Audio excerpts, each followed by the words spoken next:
Bolo, Bolo, Bolo, Bolo.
What's good? Here we go.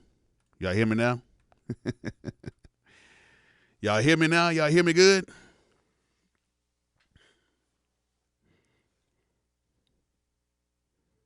Y'all should be able to hear me now.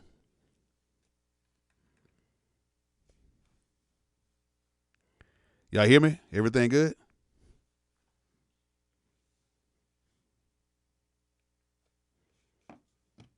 Can you hear me?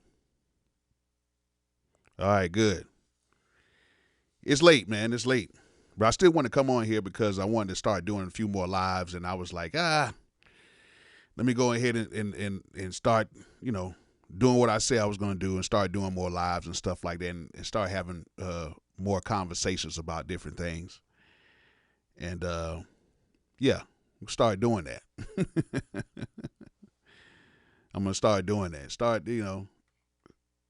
Start coming on here and start to have some real good conversations. What's good to all of my channel members on here? What is good? Shout out to all my channel members. If you're not a channel member, I would suggest that you guys go ahead and just support the channel. It helps out a little bit. It's like $4 a month for the lowest tier, and it's just pretty much just support. You know what I'm saying? So if you want to support the channel, please become a member. I have a link right there in the video description if you want to become a member. If not, please donate to the channel. Or if you feel that, there's another creator that's better than me and you want to donate to them, please go ahead and donate to that creator because it really helps out and keeps us creators going and keeps us, wanting to still do this. And it helps out.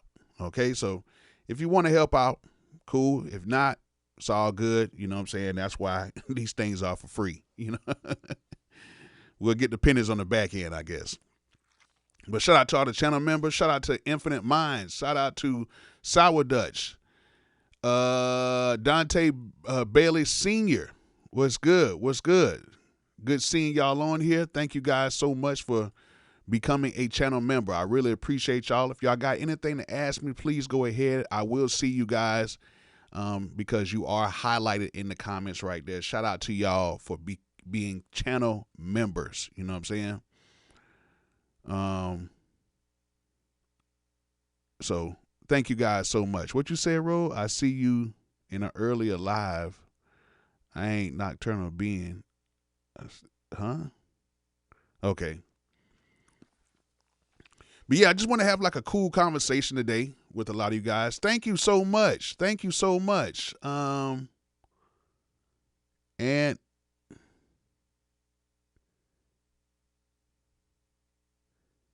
Tone I nearest tis. I don't know how to say that, man. Can you please go ahead and put that in dictionary terms so I can shout you out, my brother? Thank you. It's your fifth super on live streams. Thank you so much, man. I really appreciate you. What's good, Mill on the track? What is good? What is good?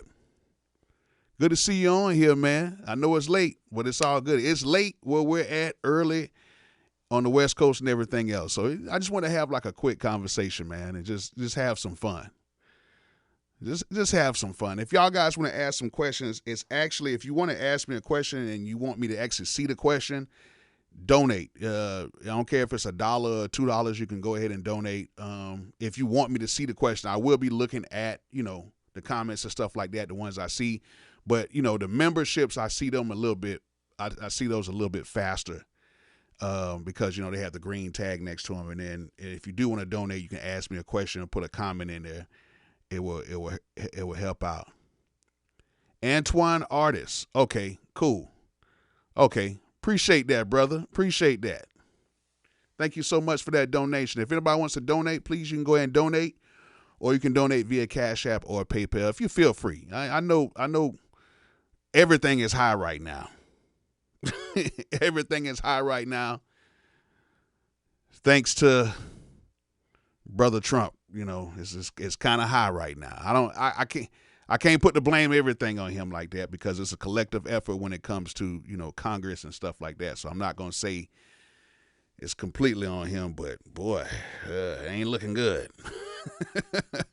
But we're a music channel over here. But at the end of the day, the gas prices did jump up over the weekend, and grocery prices are pretty much double than what they've been over the years. Like, it seems like we're pretty much in a recession right now, to tell you the truth, but it's like a mild recession right now. But hey, people still getting jobs, people still doing their things, but boy, it's getting kind of rough out here. I will say that. But let's get started with the topic at hand. I just want to, have a conversation that, is kind of centered around what's been going on and what's been like the big talking point about gear. Okay. And one of the big talking points has been the good old 1073. The 1073 Mike Pre. Okay. And there's been a big discussion. Shout out to Jim for, starting a whole discussion about the 1073 versus the Focusrite interface and the preamps and everything. And man, like I said before on my last live stream about this, man, it was entertaining to see so many middle-aged white guys go into a complete uproar about preamps. And I'm talking about going in, like these people are like going in. And what I meant by these people is not like that. It's like musicians, okay? It's like audio engineers, okay? It's not like that, okay? I love all my brothers and sisters out here, okay? But Bishop Bolo loves everybody. But it was quite entertaining to see a lot of the videos and see how half the crowd agreed with Jim, and the other part of the crowd was like, I don't know about that. You know what I'm saying? Like, that's not right. And to be totally honest with you, most of the people that listen to music don't have a clue of what a good sounding record is. Just being honest. A lot of times people, when they listen to records, they listen to emotions, or they listen to the lyrics, or they listen to the vibe of the record, and that's what determines really a lot of times what's a hit record. It's not about the gear. And I preached about this a ton. I preached about this a ton, and I know a lot of people have said, Bolo, you're wrong. You need to rethink what you're saying because you're steering people the wrong way and all that. And I'm here to tell you that I'm just being 1,000 with y'all. My biggest records were made on cheap gear, or cheaper gear, I should say that. Because I'm a true testament to that. Like, I'm telling you from actual facts of what I use to record people.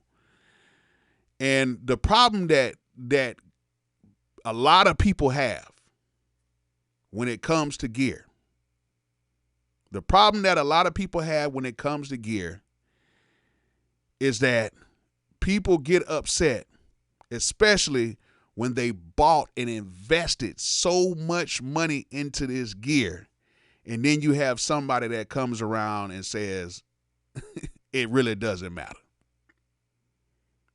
You know what I'm saying? And that bothers a lot of people. Like, it really bothers a lot of people where it's like, yo, like, you can't say that. I spent thousands of dollars on this. What do you mean? It does matter. And at the end of the day, it does. It does. Like, really good gear sounds good. Really good gear. Let me say this again. Having the best gear really sounds good when you have somebody that knows how to use it correctly. It sounds awesome. You know what I'm saying? Like, really good sounding gear sounds awesome in the right hands. But most of the people that are using the gear is not that good. But every single week, we have a viral hit or a song that takes off that is not mixed that good. And you got to think, before even the whole digital age and everything, like somebody was saying about with Teddy Riley, they were using tape machines. And we're recording that stuff on tape machines at their house. They didn't have these huge studios and all this stuff like that. Because at the end of the day, it all determined on the actual record. Now, I know some people are going to get mad at me and say, oh, Bolo, it is. But I'm telling you right now. I got one record with over 3 billion streams with it that was recorded on an Mbox 3. I have another record that's close to 500 million streams, and we recorded his verse on a Steinberg UR22, and I believe I did add a little bit of the Digi 02 or the Digi 03. I can't remember which one I had at the time, but we did some backgrounds and some added extra stuff using that. Okay, I recorded with that, and I had the vocals running through. The second record I had the vocals. Yeah, it was just UR22 in a Digi 03. That was pretty much it. Yeah. And then and let's be honest with you. You know what I'm saying? Let's be honest with you. When I recorded Watch Me Whip, all the compressors, all the preamps, everything in the studio was down that day. You know what I'm saying? The only compressor I could use that was working was it was a universal audio compressor, but only problem about it was we didn't have 48 volts to go into the compressor, and I didn't patch it in or nothing like that. So I just took the compressor out and I made a Pro Tools session, and what I did was on an aux channel, I had the vocals feeding through the aux channel. I had the Waves R channel, and I had the SSL plug-in on that channel. So I had the R channel for compression, just a very, very light bit of compression on there. So if he kind of yelled or something, it would catch it. And then I had the SSL plug-in on there, but I didn't even have it like I just had it turned on. I just had it engaged. I didn't even have it. I didn't have any EQs, no compression, nothing going on. I just need to just have that sound going into the computer. That's all I did. And that record right now is like at 3.24 billion, something like that, close to 4 billion streams right now.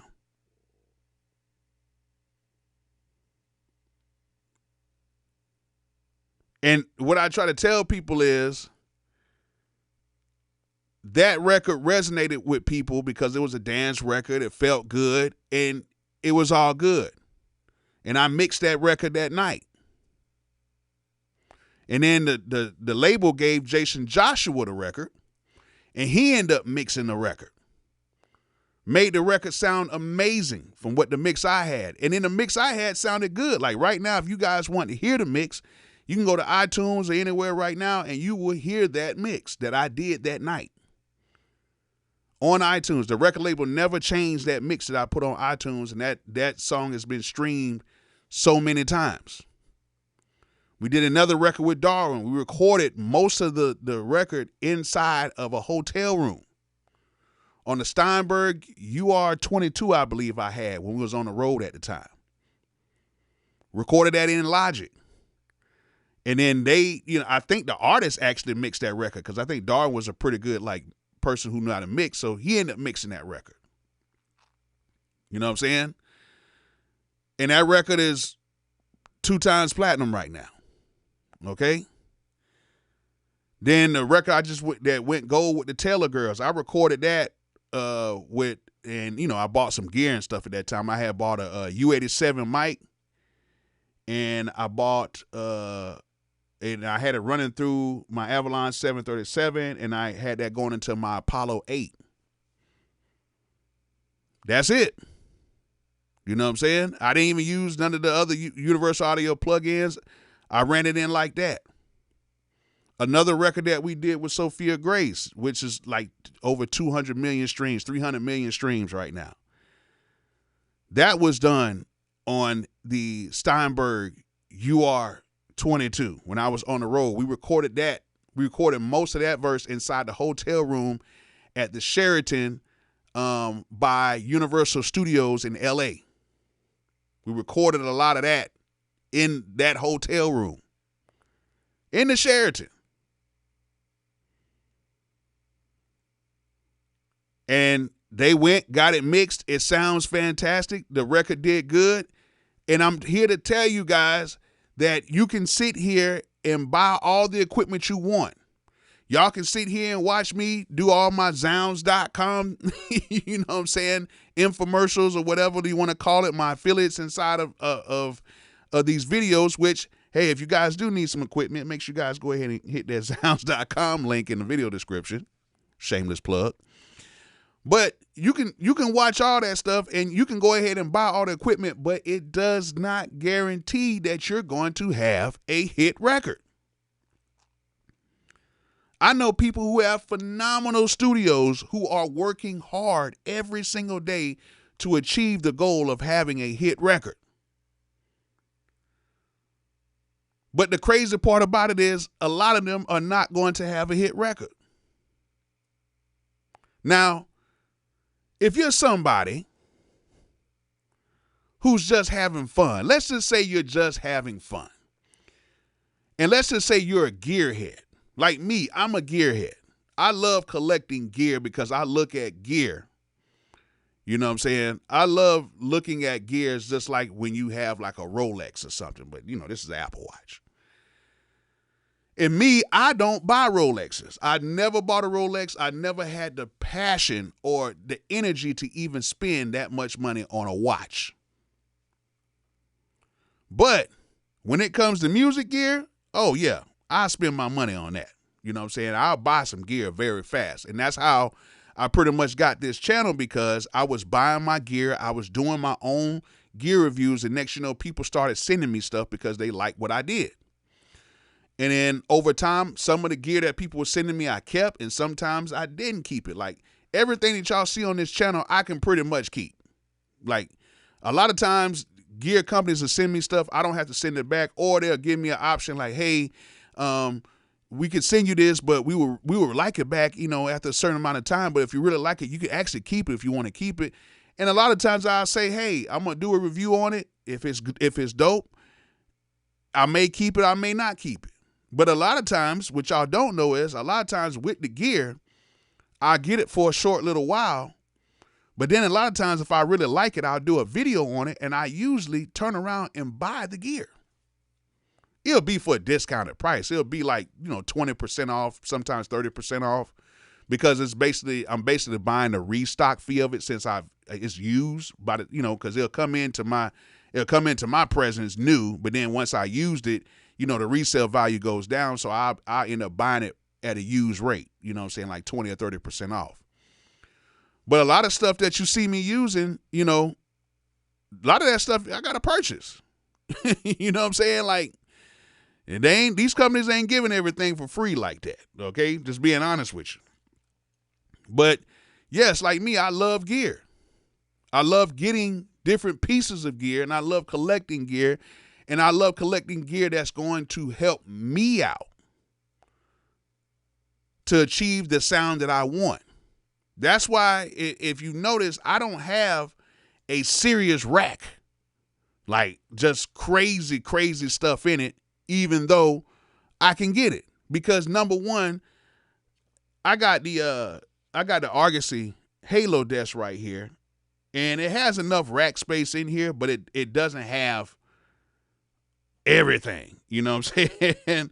I think, how many spaces I got in here? 1, 2, 3, 4, 5, 6, 7. I got 8 rack spaces on each wing right here. So it's 16 rack spaces.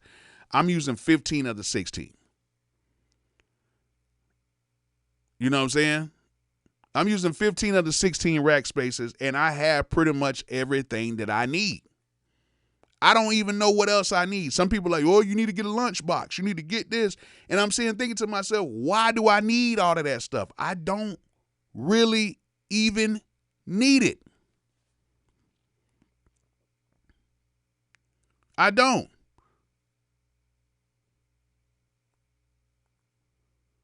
Like, I don't need it. Because I know what I did with less. See, the problem is people think that they need to get more because they feel like, oh, if I get more and more, it's going to make my chances better for me to become this huge engineer, or this, you know, or my records are going to be better. That's not going to do anything. It's not. You guys right now can get Pro Tools, which Pro Tools is lacking. But you guys can get Pro Tools right now with the plugins that come with Pro Tools right now. You guys can make beautiful records with just the plugins that come with Pro Tools. You can make beautiful records with a Rode NT 1A microphone. You can make beautiful records with it. One of the best cheap microphones you can get. You can make great records with a TLM 102 microphone. You can make great records with an Audio-Technica microphone. You can make great records with a lot of cheap gear. I'm telling you, you can. Like, to be honest with you, a lot of times when people are mixing records, right, and they're going in and they're dialing these mixes and all this stuff like that, a lot of times they're mixing records to impress other musicians. They're not even mixing records to like to really help out the song, because the song is going to carry itself either way. But a lot of times people are buying this gear, and a lot of times people are mixing these records to impress other engineers or to impress other people, like, hey, look what I got. Now, I'm not saying that, buying gear is a bad thing. No, I'm not saying that. I'm saying buy what's going to work for you. That's why even like with my MPCs, I got a whole bunch of MPCs and all that stuff over here. Got a whole bunch of that stuff. But I always say get the one that's going to work for you. And that's why I make so many different MPC videos to try to help people out and try to, do these demos so you guys can see which MPC might be the best for you. Like, okay, which one is the best? Which one is going to be the one that's going to hold you down? Which is going to be the one that's going to be the best one for you? That's why we have different ones. Like, drop for a second.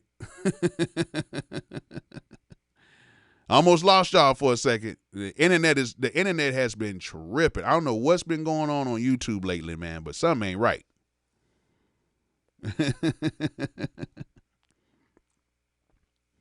Something is not right.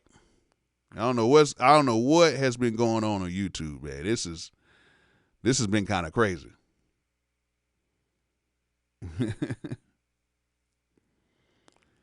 Yeah, less is more. Marketing is the key for selling the house. Regular people don't care what was used to make the product. You're right. You know what I'm saying? Thank you so much, man. Thank you. Sleeper Hold X, thank you so much, man. Bolo, keep up the good work, spreading knowledge, keeping it real, authentic, basing it all on experience and pushing positivity. That's all it's about, man. Thank you so much, man. I really appreciate that. Thank you. Thank you so much for that donation.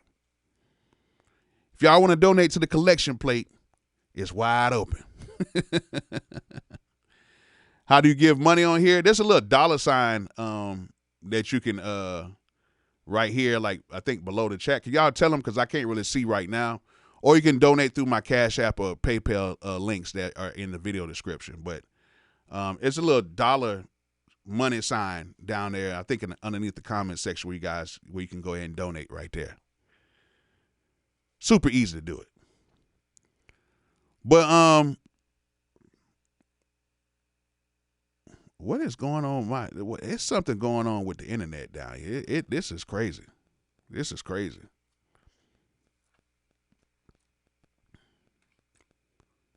I don't know why it's like the internet just seems like it just wants to like do some crazy stuff. Like, I don't get it.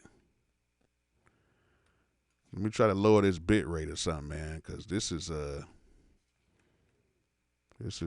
kind of weird. This is kind of weird right now. But yeah, is that what internet throttle means? I don't know. Like, it's kind of crazy. Like, over the past like month and a half, like my frames have been dropping like that on here for no reason. Same setup, same everything is cool. I don't know what's going on with it, but it's kind of crazy. Like, it's been glitching, and if it has been glitching, please hit the refresh so everything will be kind of cool. Like, just hit the refresh button so everything can be caught up. But getting back to what I was saying, like, there's a lot of people that are like other engineers are trying to impress other engineers. And to be truthfully honest with you, like, there's a lot of people who think that, oh, if I get this song mixed or if I have it running through certain pieces of gear, it's going to make everything sound better and people are just going to gravitate towards that. That's not true. It's not true. I'm going to keep it real with y'all. It's not true. I have been to too many open mics, especially hip-hop open mics, where these guys may have just recorded the song and then will bring it into the club and then they'll perform that song at the open mic and it sounds like complete crap. Meaning the mix and everything sounds like crap, but the song might have a vibe to it to where the whole club goes crazy. And I'm going to prove my point to this, right? If you ever want to see the real difference about people liking songs over people liking the song over how the song actually sounds. Like people liking just the actual song, the vibe of the song over the mix. Go to any hood club in America. Like for real, go to any hood club in America right now and listen to the amount of local songs that they play, or songs that they play, like hood records that they may play, like especially like a place in Atlanta where there's so many different artists here that are popping right here in Atlanta that nobody knows about yet, but they have their whole side of town popping. And like, say for instance, if you're on the east side and go to a hood club on the east side, you're going to hear a whole bunch of east side artists that you've never heard before in your life, but the whole club turns up to it and the mixes are terrible. The mixes are terrible, but the whole club goes crazy over it because of the content of what they're saying. Now, some of the stuff is kind of like, oh, that's kind of bad, but you got to understand what I mean. Like everything is mixed terrible. Like Mill on the Track is saying, the biggest local song in Baton Rouge is mixed terrible, but we love them. Yeah, they're mixed terrible, but it's a vibe.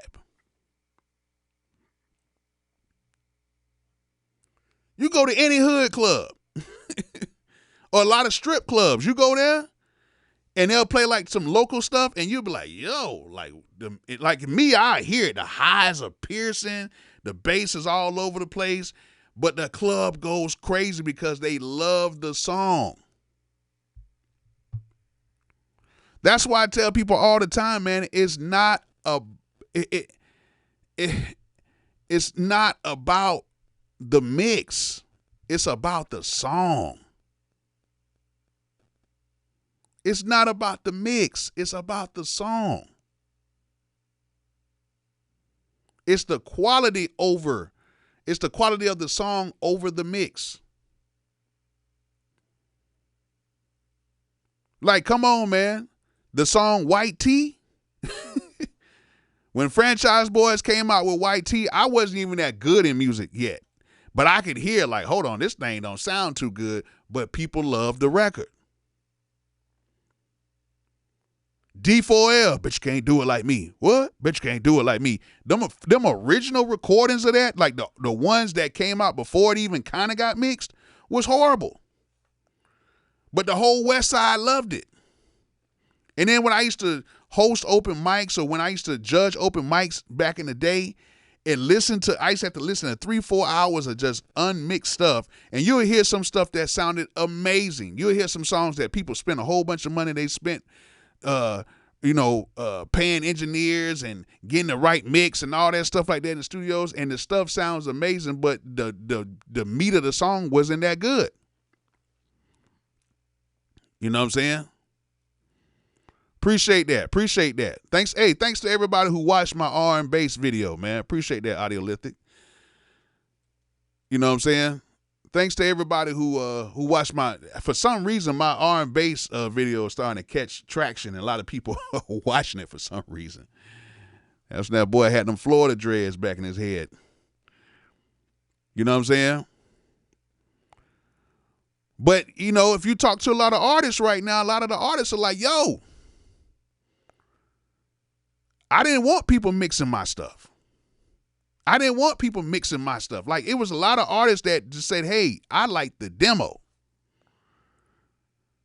But then the record label will always be like, hey, we got to get this thing mixed. You know what I'm saying? It has to sound good everywhere. But a lot of times the people never knew. That's why it was so funny to me when this whole situation with the with the 1073 preamp and the Focusrite preamp, that was hilarious. I ain't gonna lie. That was hilarious. To see a whole bunch of middle-aged white guys going at it like that. And it was like some guys like, yo, I ain't think they had the balls to even go like that. But they were like going in, making multiple videos and proving their point. And I really was trying to find out what is the point that they really were trying to prove. You know what I'm saying? Like, what's the point they're really trying to prove? It's like, okay, yes, we all know when you take a decent mic and you run it to a 1073, there is a noticeable difference, okay? There is a difference. There is a difference. But if you take a terrible singer and run them through the 1073, guess what? The song is still going to be terrible.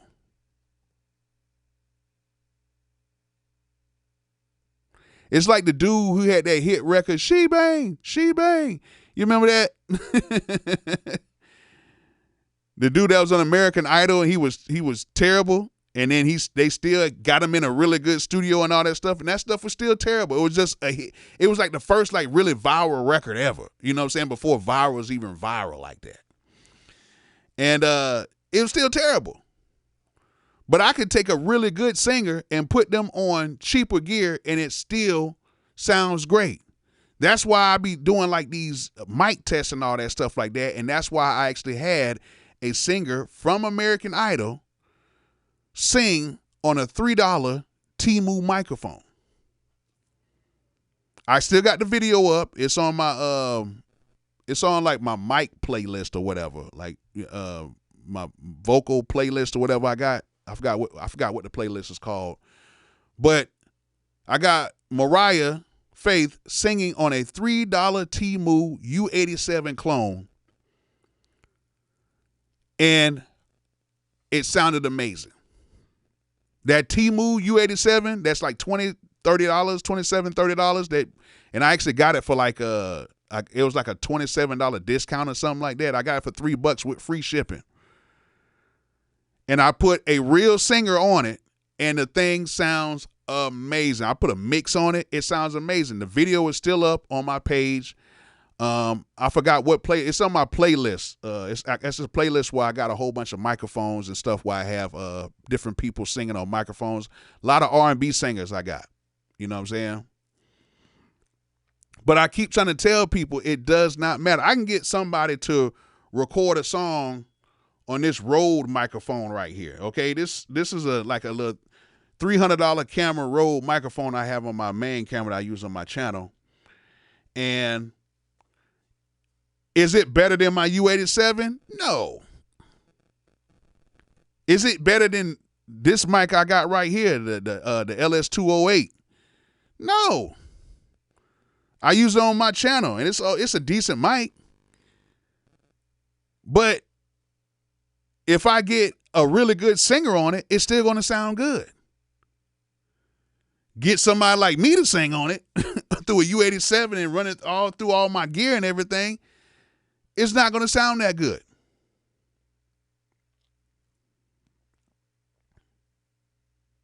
Like, let's just keep it real. It's not going to sound that good. What you say, Infinite Minds, Bolo, you made that mic sound expensive now. What it was is the reason why the mic sounded expensive is because when we recorded that song, number one, she had a phenomenal voice. Number two, the record was really good. It was written well. Number three, is how we recorded the song. Okay? The thing is, especially with mics, and let's talk about this, right? Especially with mics. There's a lot of people who have spent tens of thousands of dollars on microphones, right?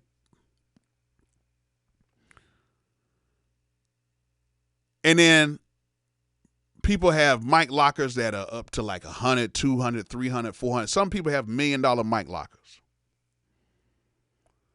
But you cannot use every mic the same. You can't.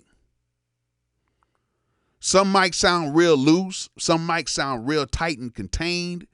You know what I'm saying? Some mics sound polished. Some mics sound all over the place. That's why you have different sets of mics.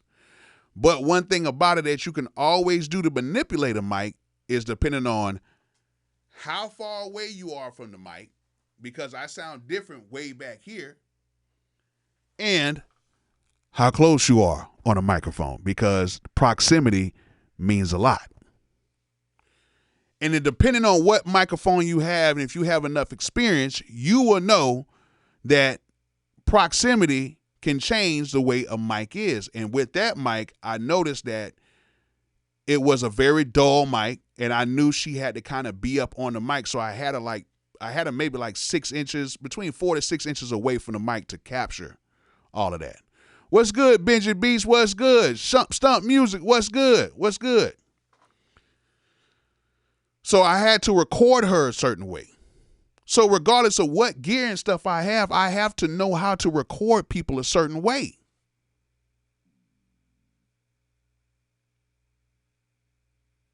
That's what people fail to understand. You got to know your gear. I would say know your gear before you go out and just buy a whole bunch of stuff. And this is coming from the guy who does all the Zounds commercials and everything. And, well, get the MPC, get this and get that. I know it. I get it. But at the end of the day, I'm going to tell you guys the real. I definitely come on here and I'm a salesman for stuff I believe in, but it doesn't mean I got to buy up everything. You know what I'm saying? It does not mean you have to buy up everything. Like, be cautious in what you buy and just make sure that it's going to work out for you. But the cool thing is, you know, a lot of these companies, you can buy this stuff, keep it for a couple of days, and if you don't like it, you can take it back. Because everything's not for everybody. Everything's not going to work the same for everybody. But I tell this to everybody, you know what I'm saying? Like, people spend $10,000 on some monitors that you still have to learn. That's what some, you know, we're not going to talk about speakers because Lord knows people spend so much money on speakers. I've seen people spend stupid money on speakers, but then they'll place the speakers in rooms that are not even treated. That right there is like the most backwards thing to me ever, is to spend $10,000 on speakers and not have a treated room. At least somewhat a treated room.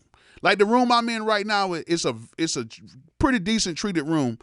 It could be treated a little bit more. But for somebody to spend $10,000, $20,000 on some speakers and the room is not treated, that's crazy to me.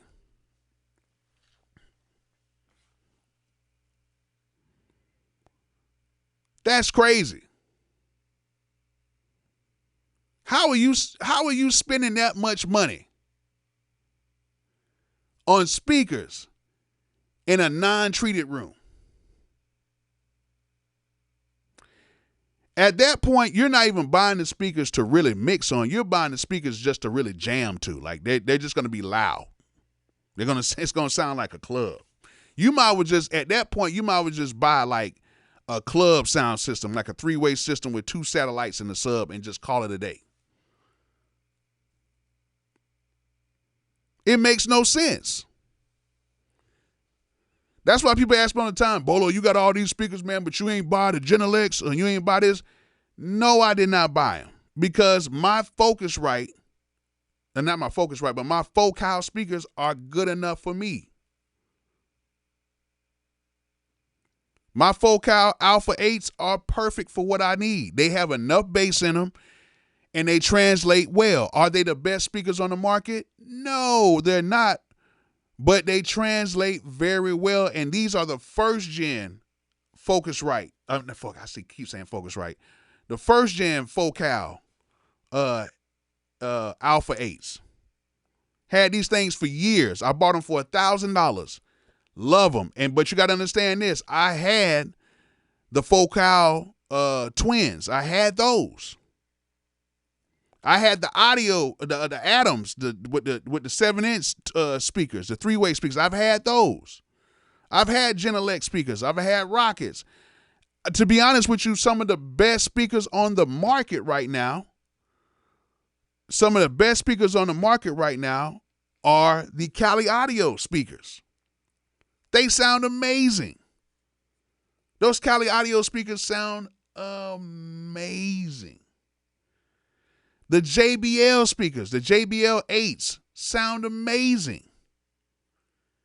A lot of people don't know that those JBL 8s are actually patterned behind Kenny Mix's mastering room in Patchwork Studios. Kenny Mix has like this little wave picture on his wall. And they took all these different points and strings and wires and stuff and put them all around the room. And that actual wave picture that he has on the walls is why the JBL speaker cones have that little wave in them, because they actually copied that from the artwork that's on his wall inside of the mastering room. Kenny Mix personally told me this when I got a song mastered by him years ago, and he still has the prototypes of the big JBL mastering speakers in there. And he told me straight up, he was like, hey, you know those JBLs, the new ones that came out? I was like, yeah. He's like, you might want to pick them up. I was like, why? He's like, I don't know how cheap they're going to be in the future. He said, but those are very good speakers. Like, they're very good speakers for the price. I said, for real? He said, yeah, they did my whole room. He said, that's why the cone looks like that. And I was like, yo. Now, the JBL 8s, they're cheap. You get it for like, what, $240, $250? You know what I'm saying? Or $500 for the pair. Sometimes they be on sale for $400 for the pair. Brand new. Excellent bass response. Sounds really good. And then it has a thing where you can adjust the frequency on the back of those speakers. They sound great.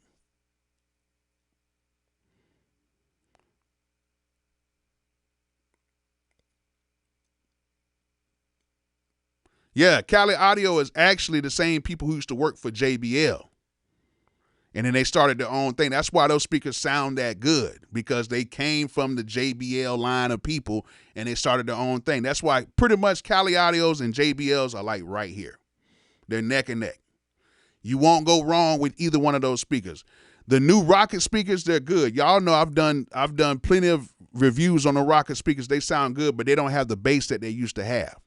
That's why I don't use the Rocket speakers unless I use them with like a sub or something like that, because you're going to need something. The bass is just, it's not the same in those things. Like, they don't have that gorilla bass that, you know what I'm saying, that they used to have back in the day. But the Cali Audio speakers sound amazing. You break them bad boys in, you know what I'm saying, let them play at a nice moderate, volume level for like 24, 48 hours, break them bad boys in, them things sound crazy. And then let's not talk about the higher end JBL speakers that they have. Those things sound incredible. I'm thinking about getting them, but I love my folk house. I don't need anything else because I know what I can do with what I have, because I've already learned my speakers. I know how my speakers sound. I know how the bass translate in my car. I know all of that stuff. So why would I change that?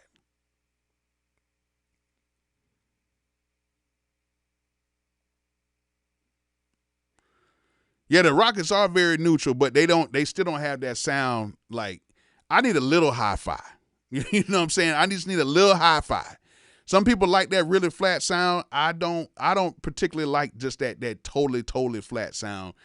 I need to know what people are, how they're supposed to sound when people are listening to it. Like, it's cool to have something flat. But I believe if you need some speakers that are really flat, like, just get the old Yamahas. You know what I'm saying? Get the NS10s. You gotta get them. Get the ones that you have to hook up to an amp. Not the new ones, but the old NS10s.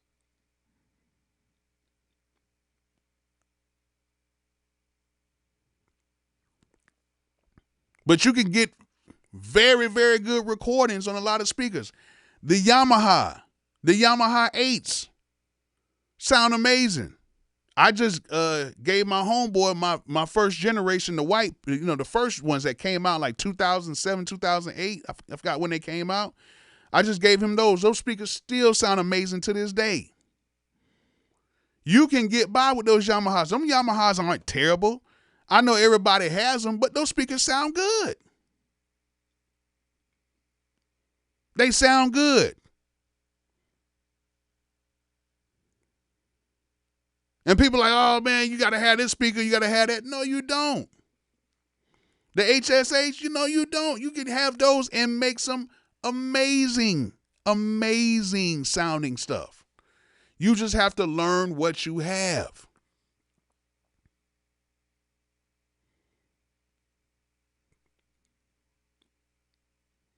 You just have to learn what you have. Like nobody right now is listening to a song and saying, I guess the speakers he's not using the he's not using the Genelec speakers on that mix. I can tell. Nobody knows. What do you think about Mackie? Mackie's cool. Everything that you get, I don't care if you get expensive speakers or if you get cheap speakers, you have to still learn the speakers.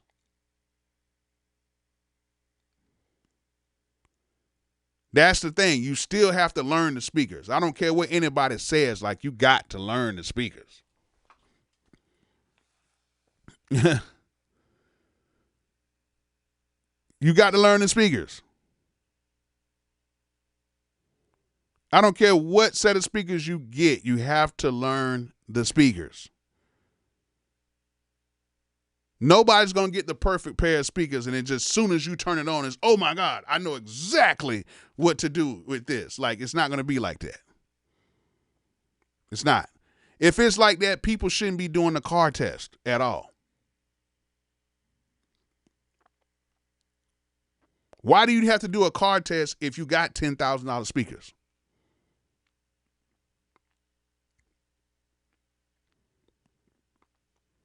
You understand what I'm saying? So everybody has all this expensive gear, right? Everybody has all this expensive gear. Oh, I got $100,000 worth of gear. I got $500,000 worth of gear, but you still got to go to your car to test it out.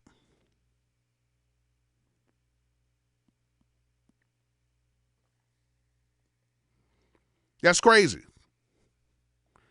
If you're spending that much stuff, why do you have to do the car test?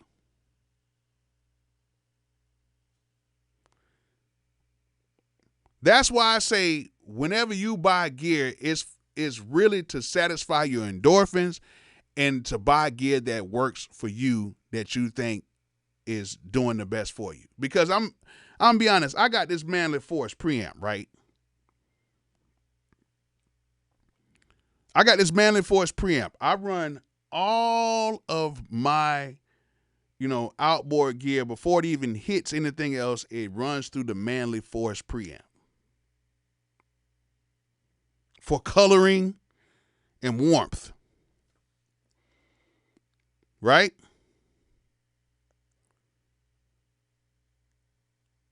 But I really don't hear that much of a difference at all. It's a $3,000 unit. I understand that it's got 4 channels on it, so I'm basically paying $750 for each mic pre. But it's not doing that much. It's a very small bit of coloring that it's doing. It's a very small bit of warmth that it's adding. But I feel it. I think I feel it. It's one of the things where, you try to justify the purchase. I think I feel it. But it's not making a super huge difference. I could go off and buy a universal audio plug-in and I can pretty much get the same sound.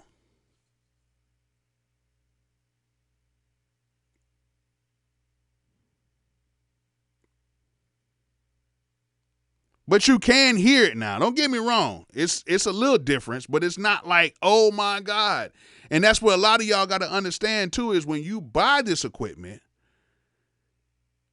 if you're overly turning knobs and doing stuff like that, that's a problem. Because a lot of this equipment is very small moves that equal to something really big. Like if I got to do serious EQing on something, I know something ain't right.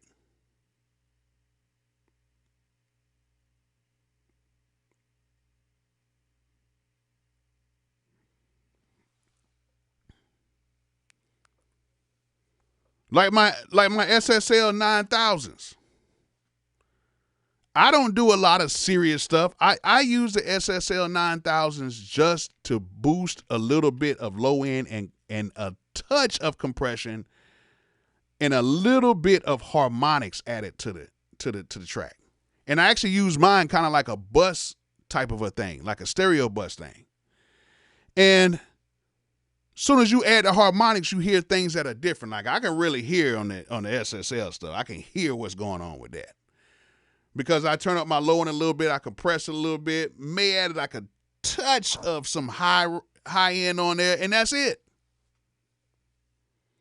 Is it needed? No, I could probably do the same thing with a plug-in, but you know, the hardware, it does something to it. It gives it a different feeling, a different characteristic. But is it needed? No. But do I like it? Yeah. Can I get by with some plug-ins? Yeah. Sure you can.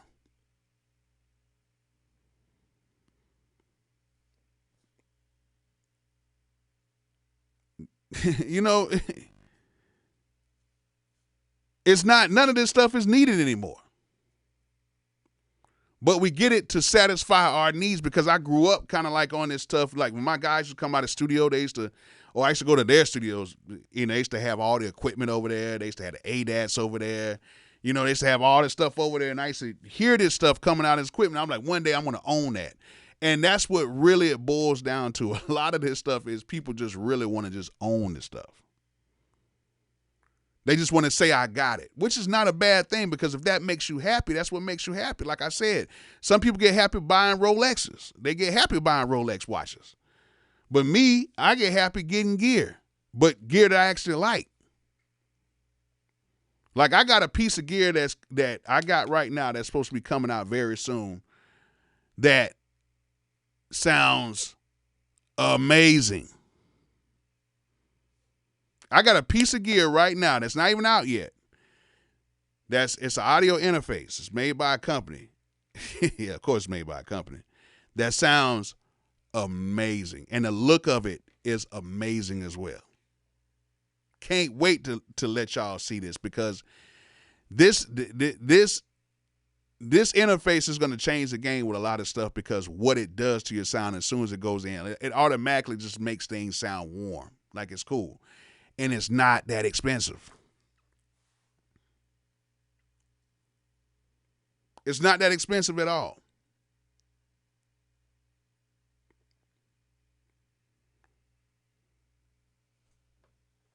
It's going to be one of them things where people are going to pick it up just by the look of it because it just makes sense. You know what I'm saying? I actually did leak it on accident. But I had to take the picture down because somebody was like, what's that underneath your computer? I'm like, wait a minute now. Yeah, but I took it down. I don't think they got a screenshot of it. Hopefully they don't. But you wouldn't know what it is anyway. Like, it's nothing else like it. So you wouldn't even know what it is. Would you say, Mr. Flowman, I got a rack full of warm audio stuff that I feel happy to have, always dreamed of having some hardware? Yeah.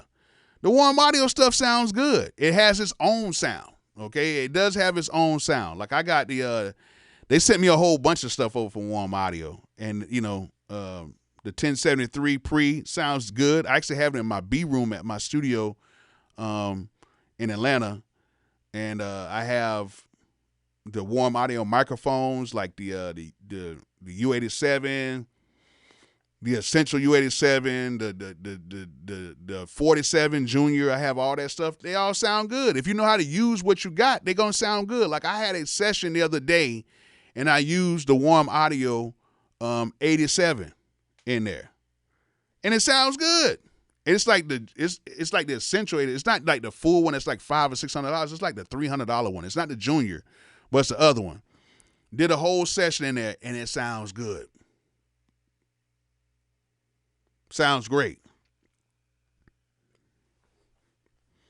People got to understand Michael Jackson recorded Thriller with a SM7B. They recorded Thriller with a SM7B. A lot of mics that a lot of people use for their podcasts and stuff right now. He did that with the SM7B. And let's not talk about, and I see somebody talking about the DBX.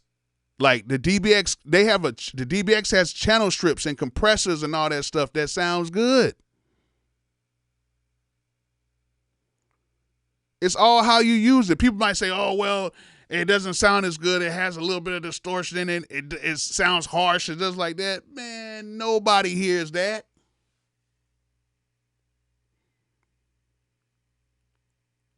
I've heard mixes from people who recorded on $1 million worth of gear.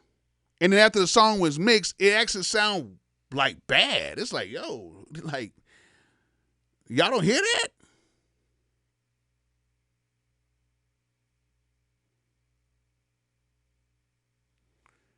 Oh, yeah, Lakeshore Beach. Yeah, I'm going to stand up for Focusrite.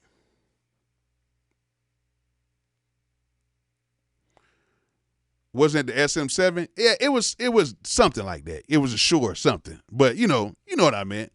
We've seen pictures of him using it. It's basically the SM7, SM7B. But it was an older one. I get it. Thank you, Anthony. What was your first setup? My first setup, this is crazy. I had a compact computer.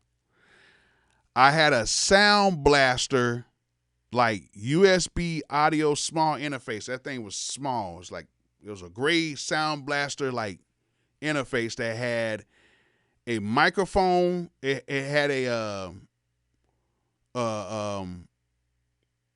the 3.5 millimeter microphone input into it, and it had a headphone input in it, and I had a cheap 4-channel mixer that had 48 volt power to it, and the mixer had a compressor on it as well.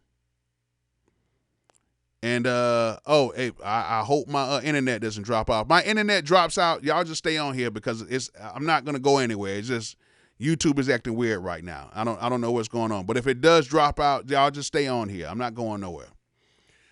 But yeah, I had the mic going into that, and I had a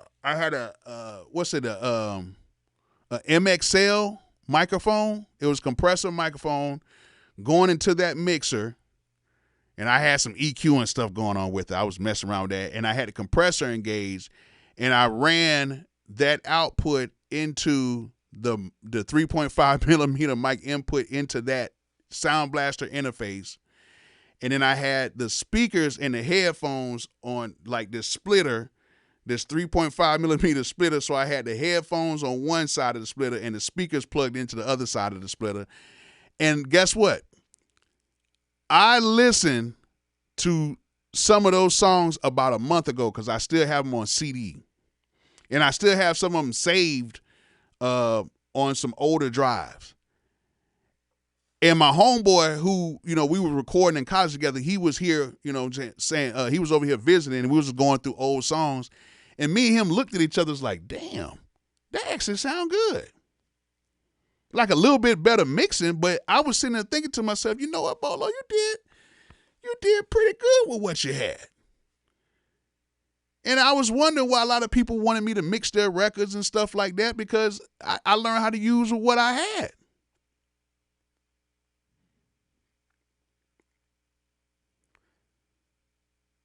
Yeah, them old Sound Blaster cards did that, the little USB ones, some things did good. Even the PCI ones, they did really good. And I used to record whole songs. I had this program called Music Center Pro. It had 24 tracks in it. and then I upgraded to Cool Edit. And I used to make my beats in Reason, and I used to record in Cool Edit. And I used to use the Reason rewire, and I would have all the audio in Cool Edit, and I would have the beat in Reason, and everything would work right on time with that same setup. So I would make the beat in Reason, record in Cool Edit. It was crazy. And I can take out pieces of the beat and all that stuff like that, and I can bounce everything down. So I had two programs running at the same time, running through Rewire, and I made some amazing stuff. Like this, I was like, yo, like that really sounds good. Me and my homeboy, like, you know what I'm saying? We were like, yo, and we wasn't even drinking. We wasn't, I don't smoke like that. So it's like, I smoke cigars from time to time, gotta be the good brand of cigars. I'm getting up in age, so cigar time for me. But, we would listen to the stuff. We was like, yo, this actually sounds good. Like if I was like, say for instance, if there was a kid who brought those same mixes to me now, I'd have been like, dang, bro, you sound pretty cool. And that's the way I looked at myself. my 20, 21-year-old self. Yeah, you did pretty good.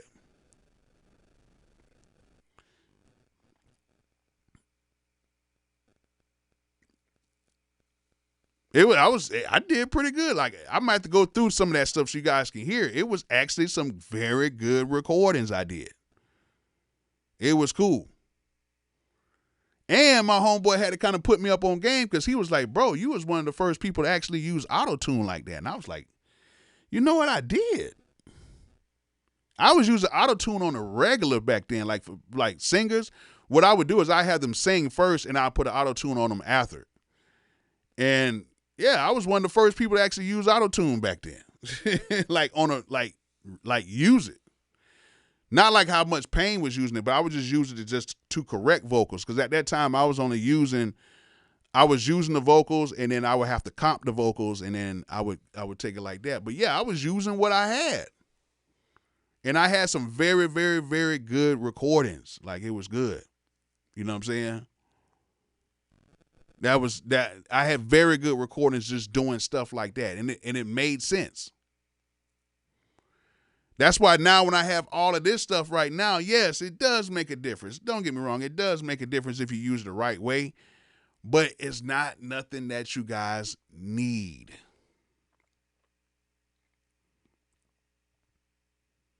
Like right now, like somebody was saying with the iPad. Right now, what Ace Wave was saying about the iPad, you can go and get an iPad right now, get you a cheap interface, get you a mic, and you can record a whole record using the Logic Pro and the iPad.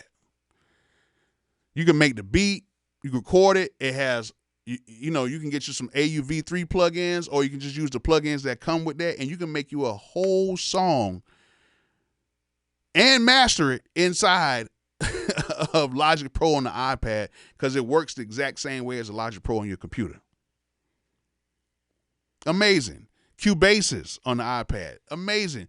You can do so much stuff with digital stuff right now because the way that they're copying these actual units are insane. And this is what people got to understand, because people be like, oh man, the plugin don't sound like a certain unit. What you got to understand is no two units sound the same. I don't care how old they are, how new they are. They can come very close, but no two units sound the same. That's why some people actually like using, analog equipment, because the units sound close, but especially if you have a pair of units and you run those like in a stereo pair, it gives you like this quality or whatever, because the units are actually not really in sync with each other like that. That's what kind of gives it that sound a little bit, because I might have these two SSL 9000s, but each one of the units sound a little different. I got to do different knob moves just to get them to sound the same. And even when I'm running through my Manley, channel 1 doesn't sound the same as channel 2. What did you use on Tom G? I'm there. And will we see the next Bolo Tom G project? I'm there. I made that on a Yamaha Motif ES rack and an MPC 2500, and I recorded that. I recorded that on an Mbox Digio 2. I recorded that on the Digio 2. The mic we used was a C414, and I ran that through the 737. And the next project that me and Tom are gonna do, well, we already did it. We kind of already did a project, like his last project that came out. I did most of the beats on that last project, and I mixed most of that whole album too. The last one that just the one that just came out maybe like a year and a half ago. Yeah, we did all that. It took us some years to kind of get it done, but we got it done. But I mixed most of the records, and I mixed his new record that he has with JT Money called Stepdaddy. I produced that and mixed that. It's blowing up in Florida. Like the car culture is eating that song up alive. Like the guys who got like the systems and the rims and all that stuff, they're streaming the hell out that song right now. It's crazy. You know what I'm saying? They're streaming the hell out that song. And they started off as like a concept beat, and then it turned into he wanted to do it himself, and then we got JT Money on it. The video came out real cool. And now you got the one dude who's doing a little dance to it all over the place. Like it's crazy. You know what I'm saying?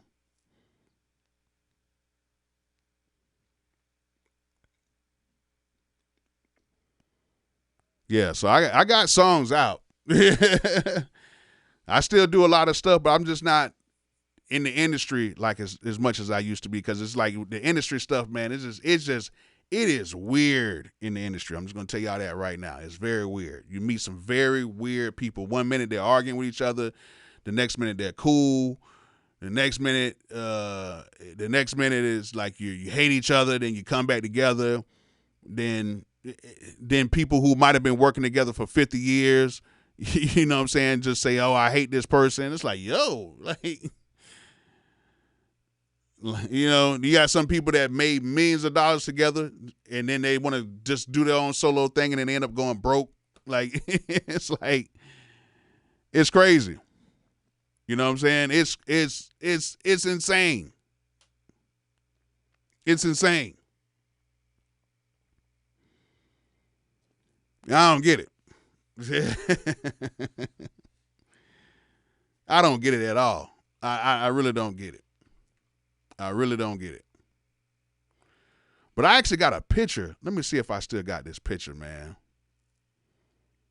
I actually got a picture of me in the studio when I had a shed built in the back of my mom and dad's house, and I was doing music back in 2005. I don't know if I still got that picture.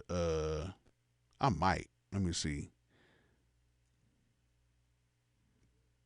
I wonder if I still got it. Do I still got that pic? Hold on, let me go by type.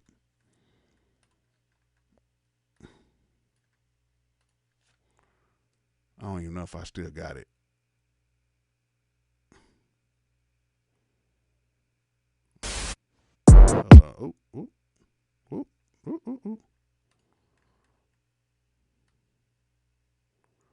I might not have it anymore. Dang. I think I took it. No, here you go, right here. Yeah, this is it. All right, so I'm gonna show y'all something right here. This is what I used to. This is when I had my stuff in my studio back in the day. Hold on. All right, look at that. That's me right there, y'all.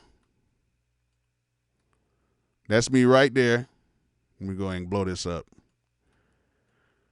And the dude caught the picture. He cut out all the rest of the stuff that was in there. But that's me right there, okay? Got my Tommy Hill figure on right there. Got the dreads.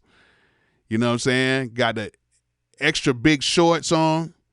And as you guys can see back here, y'all see that MPC 1000. Look at that.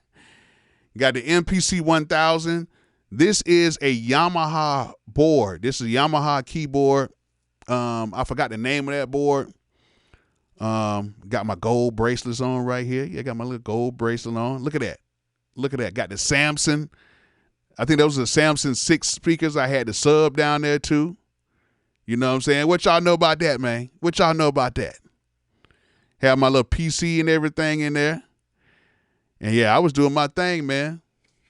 And on the other side over here, I had a rack mount over here, and I had because my computer used to sit up at the top up here, and I had a rack mount, and I had some preamps, I had a stereo compressor, and some other stuff in there, and I had my M Audio stuff on the side over here because I was running Pro Tools.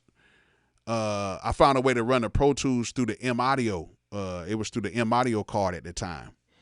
And I had my computer and stuff on the side. But yeah, look at that. Look at that. Look at your boy. Look at your boy. Yeah, I had that thing going on back then. Look at that. So that lets you know how long I've been using MPCs. That's my MPC 1000. I should never sold that thing, man. The PC I had at that time, I had what was it? It was the gray PC. It was the Hewlett Packard. I had a Hewlett Packard PC. Had a Hewlett Packard. It had all the little stuff, like it had the little drawer thing on the front. We could pull it down, and that was a cool little thing right there, man. That was cool. That was cool. Yeah, man, that was me back in the day right there. That was me. That's old Bolo right there. That's the old 25-year-old Bolo right there. Just moved back to Florida. Sadly, this was after my mom passed, and I moved back to Florida, and yeah, you know what I'm saying? It was cool. You and Plies got to do an album. I hope so. Hopefully I can make it happen. Hopefully I can make it happen. Got to see what's up with that.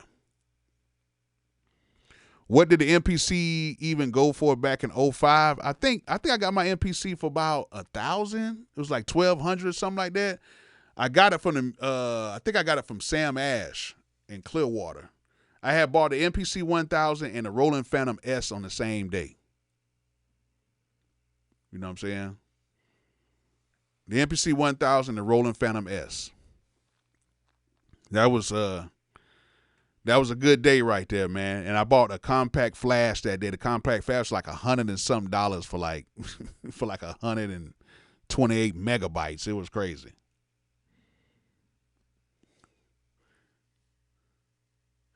I don't know how you handle that Florida heat. I can't handle it now. Since I've been in Georgia, it's different. Like, it's different. Like, every time I go to Florida now, man, I start sweating because the humidity down there is so thick. Like, it's humidity here in Atlanta, but it's not like how it is in Florida.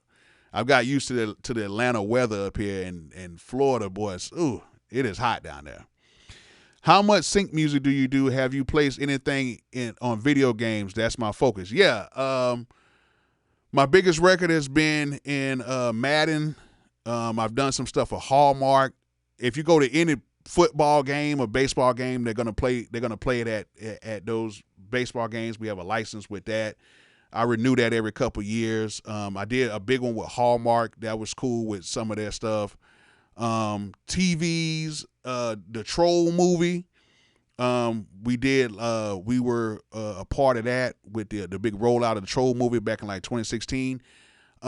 It's actually, and I don't want to jinx myself, but I already signed, I've already gave the okay for it, but the song should be in the new NBA 2K27. I think that's what it's going to be, the NBA 2K27. So it's supposed to be in that as well. So you should hear Watch Me Whip, Watch Me Nay Nay in that.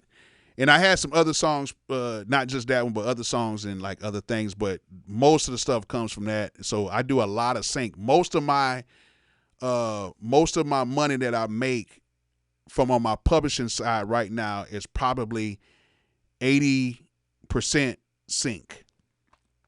And the rest of it comes from like streaming and stuff like that, but 80% of that is sync. So I make a nice check.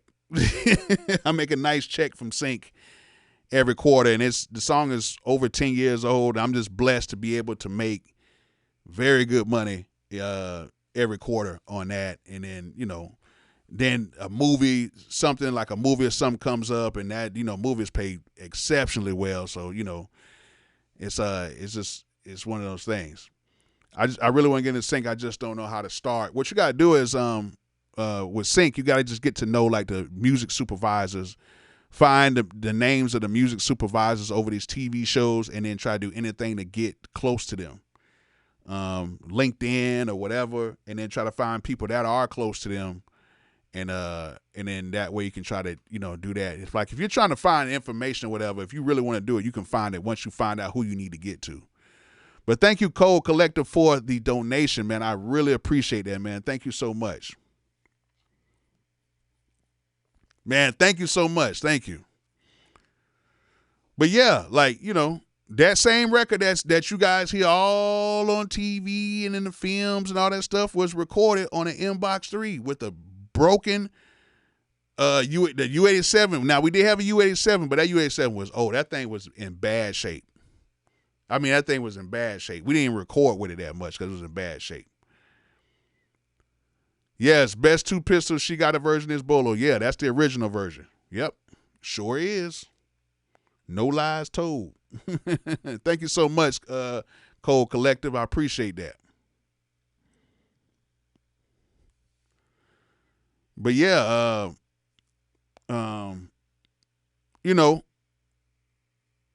and to be truthfully honest with you, like right now, Elastic Machinery said the guitar I got O2 was in what's it, Ibanez,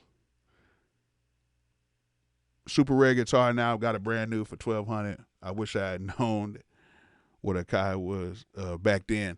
Yeah, like he said, he got a guitar, a very rare guitar, right? You talk to a lot of people who play guitar, and it's almost kind of like the same thing like we're talking about even with gear, right? You got a lot of people that play guitar that would tell you that a lot of the guitars that they bought was really just because they either had the money to get it or they just bought it because it was like on their wish list when they were younger or something like that. But a lot of them tell you like, hey, you can buy the most expensive guitar in the world, but if you don't know how to play it, it don't really mean nothing. Like right now, I can buy $1 million guitar, but if I don't know how to play it, it has no use. Same thing with gear. It's a whole bunch of people that have way more gear than me, but they don't sound like me. But then there's some people that have less gear than me that sounds way better than me. There's people that have these crazy expensive $20,000 and $30,000 drum setups. Crazy expensive. And I used to play drums in church.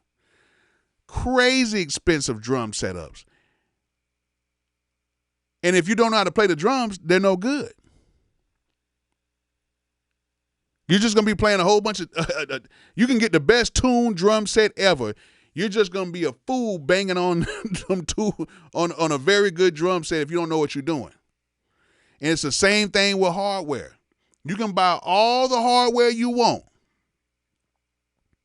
You can buy all the hardware you think it's going to be. You can buy all of that stuff. And you might, oh man, I got hardware. I got this, I got that. You can buy all of that stuff.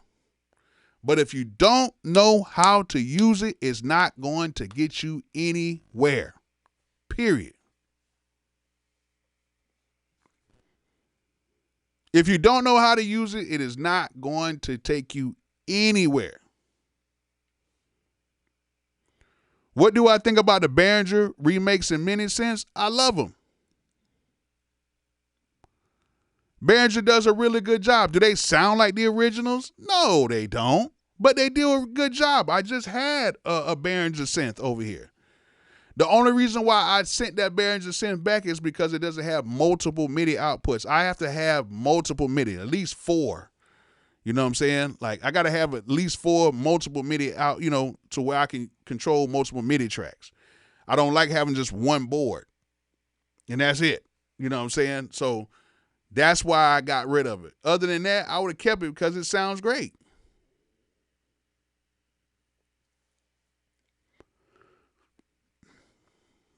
Any advice on soundtrack placement? I just said it. Just try to find the music supervisors, watch these films, or look up the credits and look up for the music supervisor and try to get as close as you can to the music supervisor. And that it's the same way, kind of like with the music business. You just got to know somebody who knows somebody, but you got to get in with the music supervisor. And a lot of times it's people who work for the music supervisor, and they have just a gang of songs that they just kind of pull from. So look up the music supervisor and then try to find out who that music supervisor is over that show or that movie or that, television series or whatever. Try to get as close as you can to them. And make sure your stuff is not already published by a major publishing company, because if it does, you're going to have to go through a few hurdles and battles with that. Or make a hit song. If you make a hit song, you sign you a publishing deal, they're going to come try to find you. I'm going to tell you that right now. But the Behringer stuff sounds amazing. I had the Deep Mind. I had, what's the other one I had? I just had it. I forgot the name of it. But the Behringer stuff sounds amazing. Sounds amazing.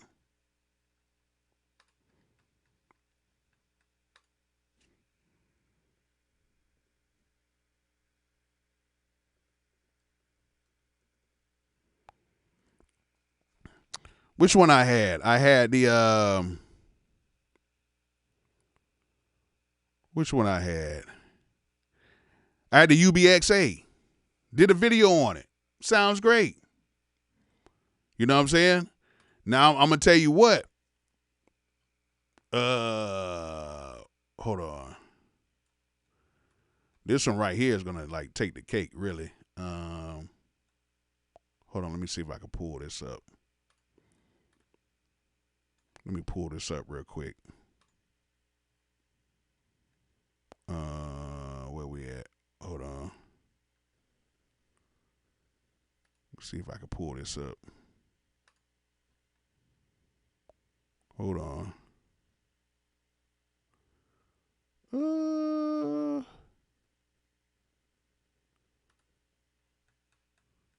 Hold on.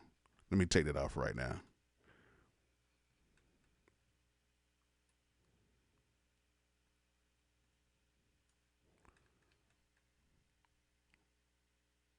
Is it right?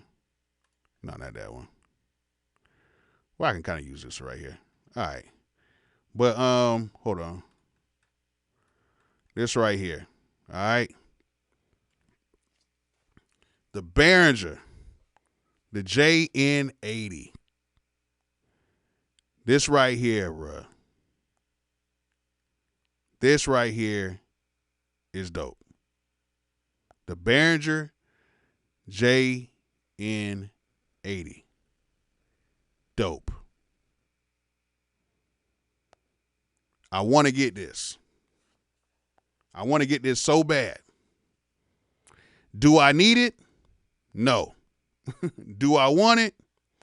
Of course.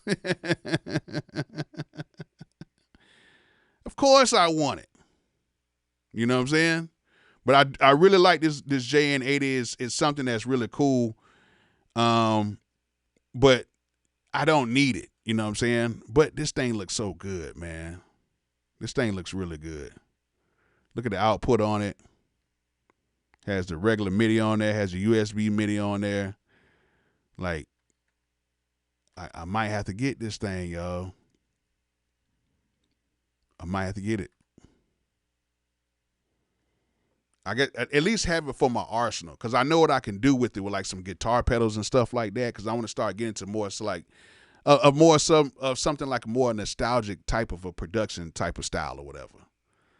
But come on, man, y'all can't tell me that thing don't look good, man. Come on. That looks good. That looks good. Also, where is we got? Let me see. Let me go right here to Behringer stuff right here. Hold on. I had the UBXA. That was cool. That was cool. It didn't have the multiple.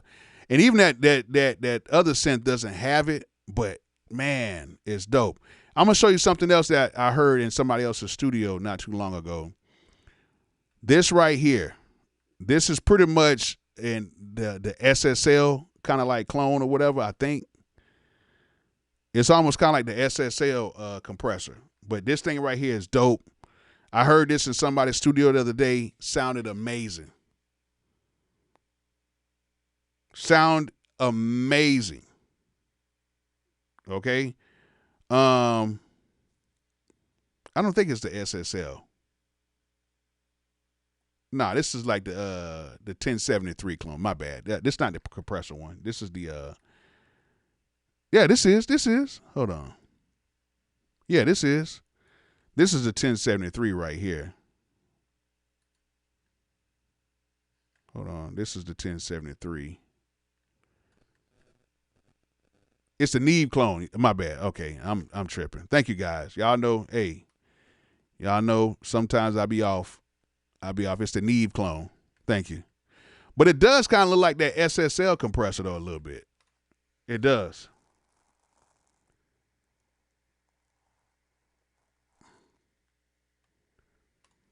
Let me see. See if I'm tripping or not. Where is it at? Do they have it on here?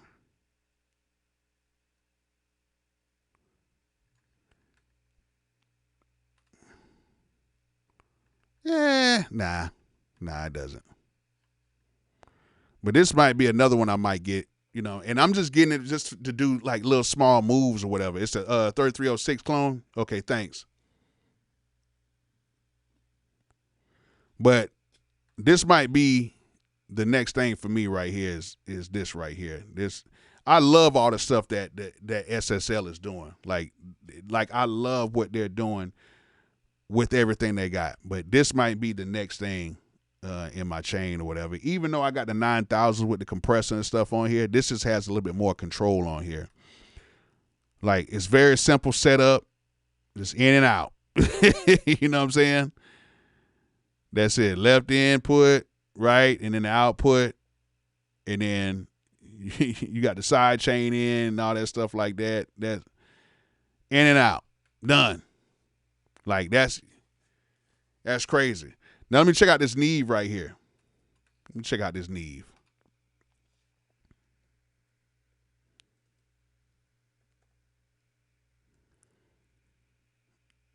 Let's see what this Neve is looking like.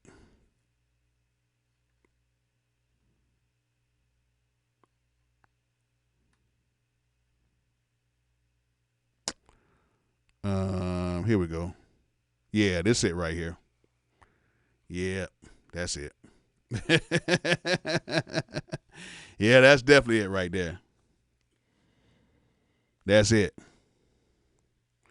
Will it sound like the Neve? Probably not. But will it sound close to the Neve? I think it will. I think it will. $4,300, $4,400 really, plus taxes $4,500 versus probably paying $700 for the Behringer. Like, come on, man. Like, I don't know. This right here looks dope though. I like what SSL is doing. Let me go back. Come on, man. Let me know something. Let me know something. That ain't too bad. That's not too bad of a deal.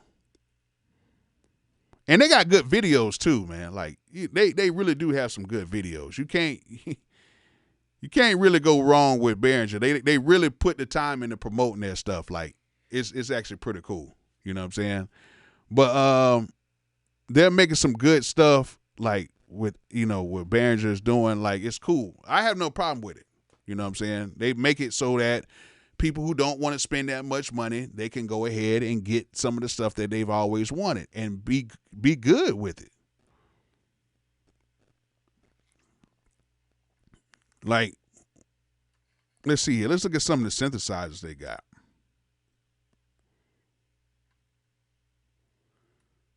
And everybody like, oh, it's not going to sound that good. Man, I don't want to hear none of that, because people always say that, man, if you don't get the real thing, it ain't going to sound good. Man, I don't want to hear that. Because like I said before, you can buy the most expensive piece of gear in the world, but if you do not know how to use it, if you don't know how to use it, it means nothing. I'd rather have the best keyboard player play on this right here, the UBXA, than to turn around and spend money on the real thing and you cannot play on it. It doesn't matter. A great keyboard player is going to make anything sound good. I don't care if it's $15.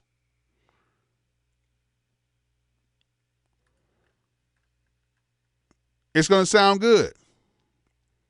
There's another one on here. That's a Deep Mind. I had the Deep Mind already. Which one of these was the Korg? Was it the Korg? Nah, this wasn't it.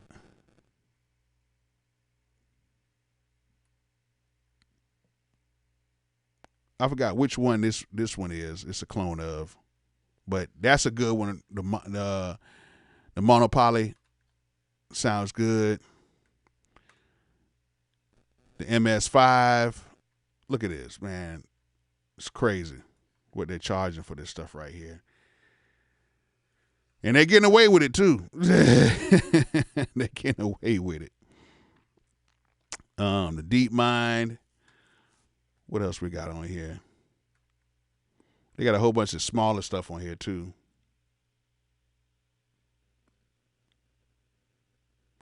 Nah, nobody can really tell the difference at all. Now this is one right here that's definitely kind of like on my like list right here. This one right here. That's nice. That's the what's that? The Arteria has it. I forgot the actual name of it.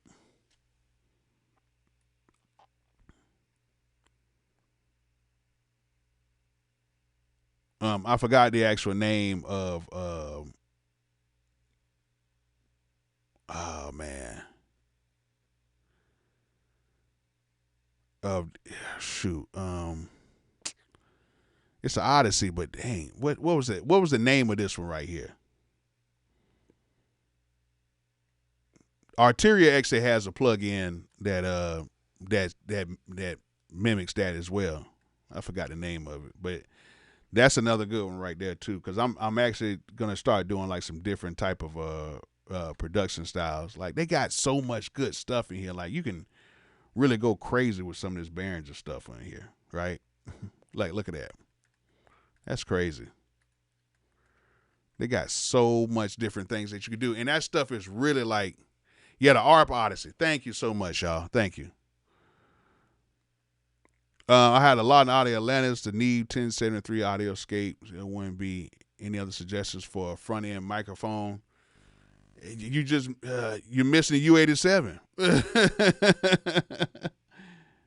you're missing the U87. Like I got the Latin Audio Atlantis. I got the same one too. All right, I got it in there. I got the Latin Audio LS208. This is the one I'm using right now. You know what I'm saying? But like it's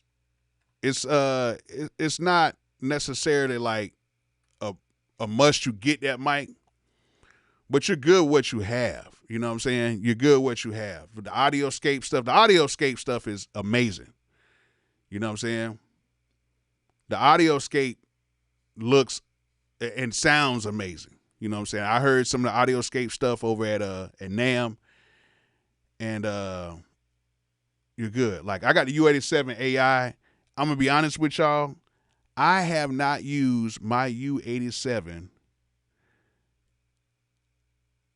in about 6 or 7 months because I don't have to use it. I got it right here in my other room because there's already, like even at my studio, I don't even take it down there because, I don't want even too many people breathing on my U87. That's something I bought. Like I bought it for a good price and it's actually worth more now. It's crazy. But I'm gonna tell you some good mics. The Austrian audio mics, they sound really good. They're actually the same people who used to work for AKG. They used to work for AKG and they started making their own mics. Their mics sound incredible. Like the C414, they have one that's like $700-800. Sounds exactly like the C414. It's called Austrian Audio. Great company. Great company. They got some good stuff. So like there's alternatives. So if you do want to go out and get you a whole bunch of gear and stuff like that, there's actually alternatives to getting this stuff. You don't have to sit here and just be like, oh man, this is all I can get. No, there's alternatives for everything that you want to get if you do want to get hardware. You know what I'm saying? Bolo, have you ever visited the Sweetwater facility? No, I need to go up to Fort Wayne and visit them, but I haven't visited them yet. No, I haven't. But what I will say is this: when it comes to front end, with like your mics and all that stuff like that, I would definitely recommend that you at least get a decent preamp. You can get your warm audio preamp, sounds good, and all these preamps, like they do make a difference, but it's not gonna make or break anything. You know what I'm saying? I would believe, to be honest with you, I would be more focused on the compressor because usually with a preamp, you want to have a decent compressor going in. Like the CL1B is great. The distressors are great. You know what I'm saying? I would focus more. If we're talking about gear and everything, right? I would focus more on your front end than everything else. Just being honest. I would focus more on my front end than anything else. Like my front end here is my U87 AI running into my Avalon 737, which I got some new tubes put in there. I got the Telefunken tubes put in there. I love how they sound. And I got that going into my Apollo X8P. That's my front end. Everybody's like, man, you still got the Avalon? Yes, the Avalon sounds amazing. You don't have to do nothing to it. You just put a little kiss compression on there and let everything run through the tubes. That's it. And with that, as long as the vocals and everything are cool, I'm good because I can shape everything else inside of the box from that point.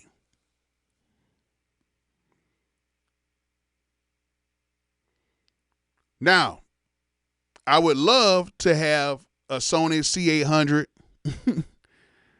running into a Neve 1073 going into a CL1B, then going into an Orion, you know what I'm saying? Something like that. Of course, that the front end would sound crazy, but you don't have to even have all of that. Because I've heard some mixes where people have used Sony C800s with a gazillion dollars worth of gear and it still sounded bad. Like me, I think that you can get you a U87 because it's a great all-around mic, get you a great combo, get you a mic pre with a compressor and all that stuff on it, get you a channel strip like the SSL, like the 9,000 channel strip or the 4,000 channel strip. Run that stuff through there, capture audio, put a little kiss of compression on there, run it into your into your interface and you'll be good.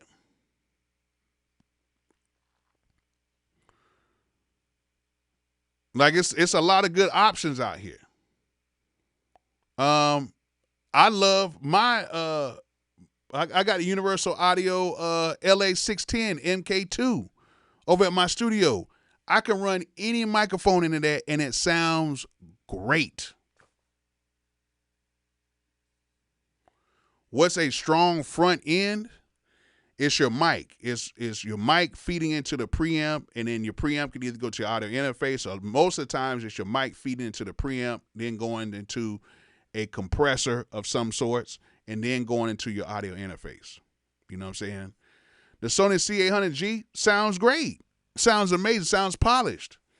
I don't need it. You know what I'm saying? I'm fine with my U87. But some people swear by the Sony, and that's what it is. Some people just really love the Sony microphone. Like they gotta have the Sony microphone.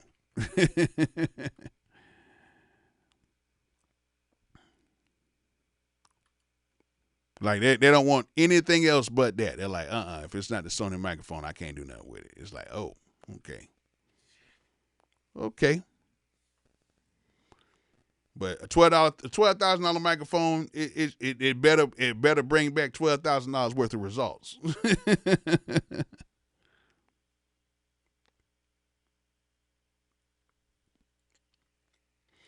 The AKG C414, love it. Still got mine to this day. Love it. If you have voices that are a little weak and you want to make them sound a little bit more mid-rangey, but it's not like a bad mid-range. It just brings out more of it. Like it makes it warmer, or if people call it warmer. But that C414 is going to bring it out. That mid-range, that C414 is going to bring it out, but it's going to bring it out in a very good way. And then like you got like toms on a drum, like for the tom drums, whatever. Put that C414 over that. Sounds amazing. Sounds amazing. Bolo, you gonna get kicked out of your apartment. I don't have no damn apartment.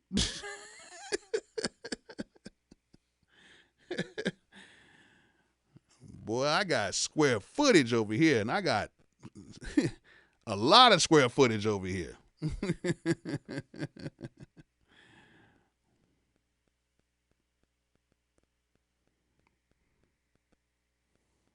Yes, I got a lot of square footage where I live at. Movie room and all in here.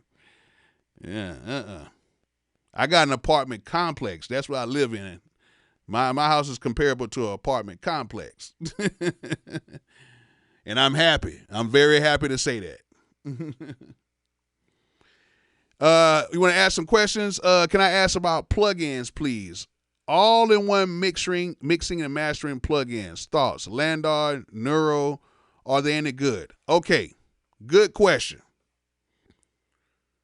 Neuro Audio makes some of the best plugins on the market. I love the Xvox Pro. If you're not the best at mixing vocals, you can take that Xvox Pro, throw it on some vocals, throw a preset on there, and it will bring that vocal out. They did an excellent job. I'm actually going to do a few more videos for them, like, showing it. I've already done videos showing it, but they make some incredible plugins. They have plugins. They have great reverbs. They have great delays. They have great like auto correction plugins. They have everything. Neuro Audio is a beast when it comes to that. Now the X Rack, I got into it, but I'm not really into it. I got to really kind of work with the X Rack. It's good, but not for what I need to do it for, like with my beats and stuff like that. But Xvox Pro, that's one of the best plugins. I'm telling y'all, the Xvox Pro, it does everything in that one plugin. You can put on individual tracks, or you can put on your groups or your auxes or your buses, whatever you want to call it. It's crazy.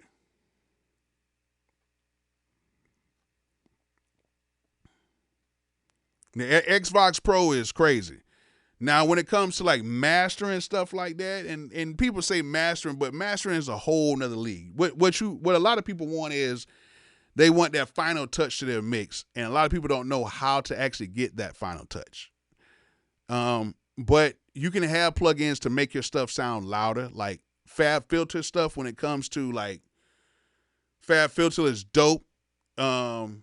Who else? Shoot, the one mastering master plan. Master plan. A lot of people shying away from master plan. They hear master plan, they think it's like a plan, like you got to pay like a monthly plan for it. No, it's just called master plan. You can get it for one time. You can pay one time and it's yours. But master plan is another great mastering plug-in that is just, it's right there in front of your face. The knobs are right there. You don't overdo everything. You just turn it up. Take that big knob and turn it up. You have a clipper and you have a limiter in there. It's dope. You know what I'm saying? Yeah, I got the Flexion. I got the Flexon, whatever it's called. I just got it the other day. I'm still kind of learning it. I was supposed to do a video on it a while back, but I still got to kind of learn it. But it does do some good on some mixes. Like, it's pretty cool. It does do some good on some mixes, but I would use it along with some other stuff. You know what I'm saying? I would probably use it first and then probably put some compressors or something like that. Like, they really got it together. Stam audio mics. Stam makes some good stuff. They make good compressors. They make good EQ. They do everything. So Stam is actually really good. I don't know about Circle Audio. I don't know about that stuff like that yet. But thank you so much for that donation. Thank you so much, man. That boy Rick.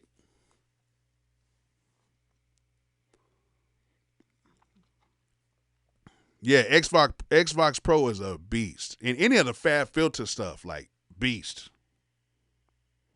Sound Toys, beast.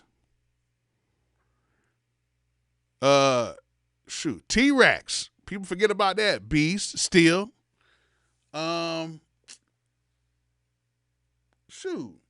Isotope. Mastering. As long as, you don't overdo it, but it sounds good. Yeah, you just got to wait on that Stam stuff. But they actually have ways where you can build your own compressor and stuff. They have companies where you can actually order all the parts and you can solder that stuff in together and build your own thing. And I'm actually going to do that. I'm actually going to order me, I want to order like another compressor. I might,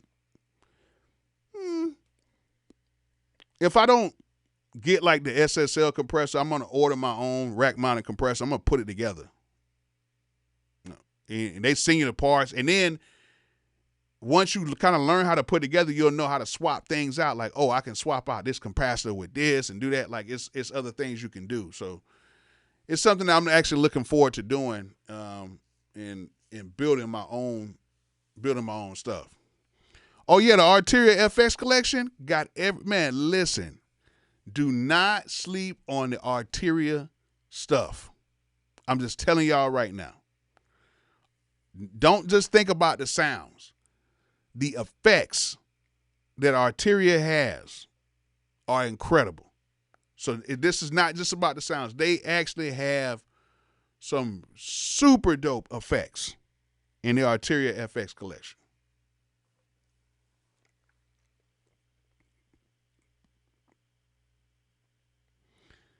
Yeah, I used to record in my bathroom back in the day. Yeah, I used to record I had a 2-bedroom, 2-bath apartment in college. I used to have people record in the bathroom.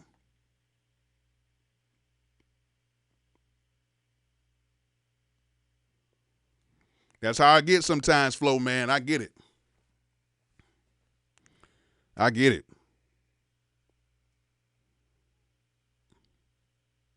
Oh, that Dimension D is crazy. And I'm going to show you something else. Hold on. Let me pull this up real quick so y'all can see this.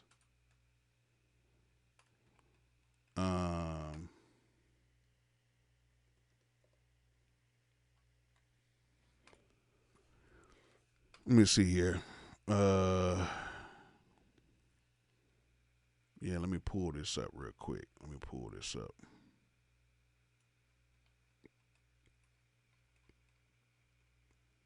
Hold on real quick. Yeah, let me pull this up real quick like. All right. So we got the Arteria FX Collection 6, right?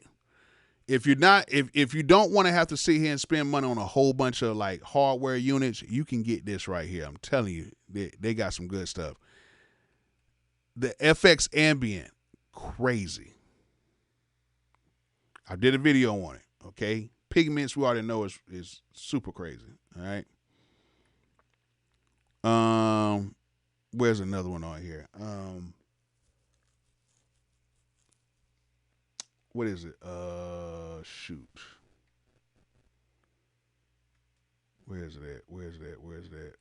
What's it called? This right here. The Bus Force. Crazy.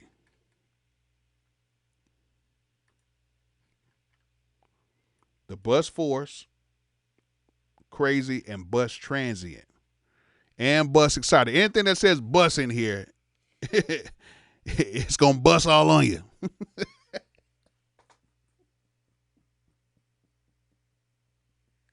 I had to say it, man. I had to say it. My bad, y'all. My bad. My bad. But incredible plugins. I wish I could pull this up. The mixed drums sound incredible. Like they really, really, really did their thing. Okay, they really did their thing with like these, like Arteria really did their thing. I ain't gonna lie to y'all. I ain't gonna lie. I'm trying to pull this up so y'all guys can see it a little bit better.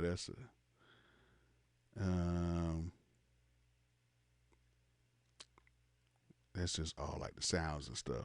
I need to find where the effects and everything at.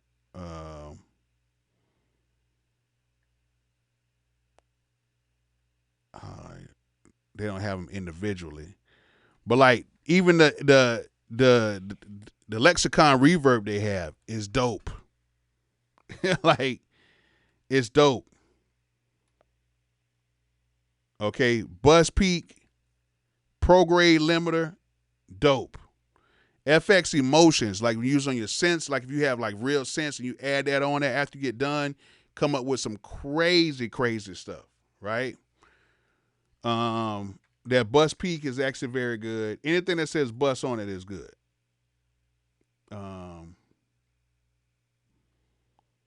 Where's it at? Bus Force, right here. Here we go. We got that same compressor again. We got that Neve compressor. Look at it. They got it right here. But this Bus Force, crazy. Crazy. I don't know if y'all can see it. Let me blow this up real quick. But you got your equalizer side, you got your filter side, your compressor, and your saturation side. Then you have your dry path, your compressor path, your saturation path, your output trim. This thing is crazy.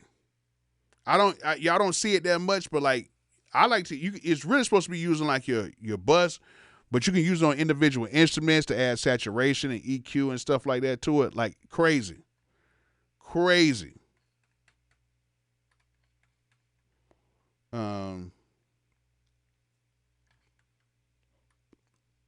What else we got in here?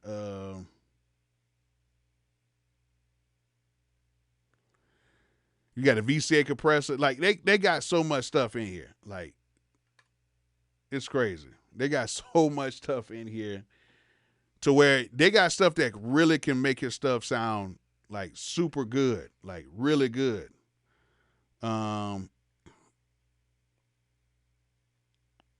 Where's it at?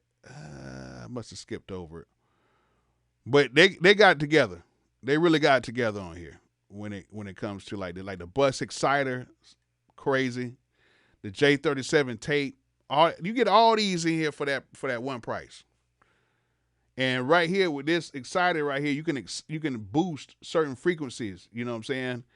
And then you can boost the lows, the highs, and all that stuff like that. And then you got like big bass excited, and you have the output.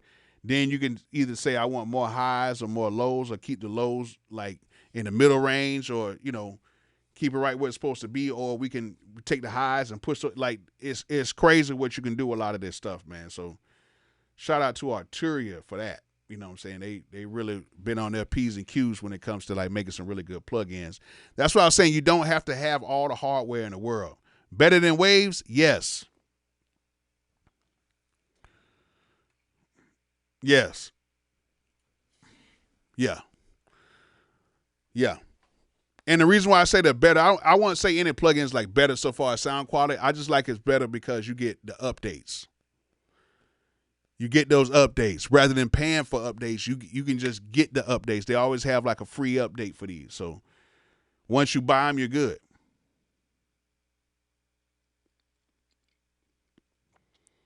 Yes, that's what makes the world of a difference. Waves could be great, but that update plan where you paying $200-$300, I haven't updated my Waves plugins in a while.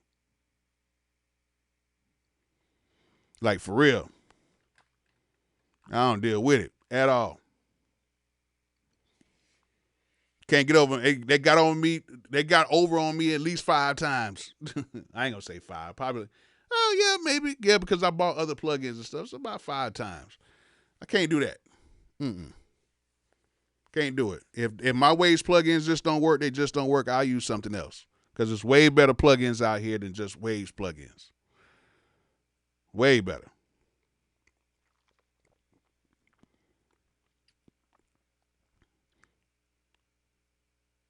He said, what you said, Cali West, I've been teaching myself to make beats for 2 weeks and I bought a dumb amount of Omnisphere 3, Splice, Arteria V Collection, and Minilab 3, Arcade Co-Producer, too many plugins. Hey, man, you can never have enough.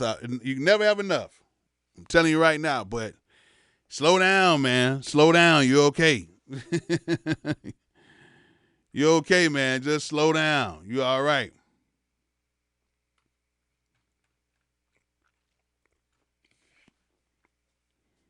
Y'all be tripping sometimes. Y'all be going there for the gusto.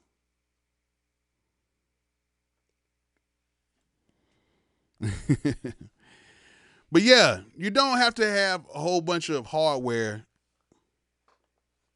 to make a hit record. I'm living proof of it. You don't need a whole bunch of hardware.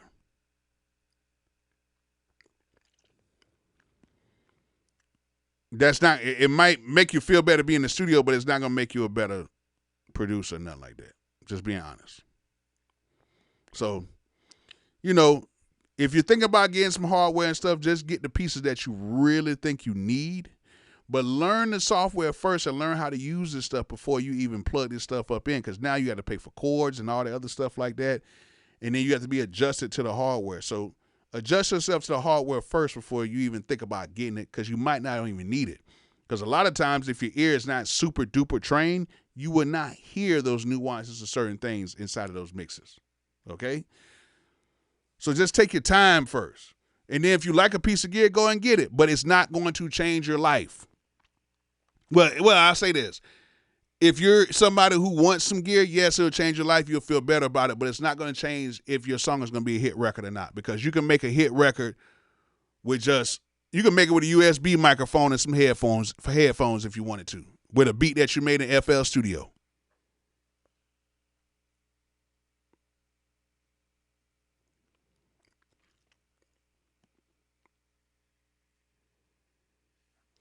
What I think about the Presonic Studio Live, I haven't used that digital mixer, so I don't know yet. I might have to try it out one day.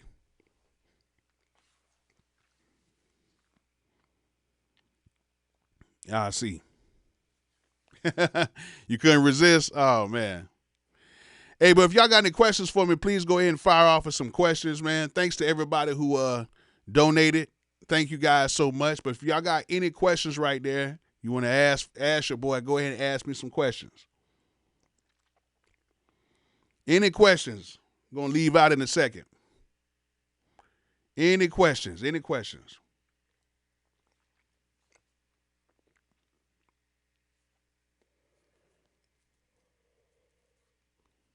The boy got to get up in the morning.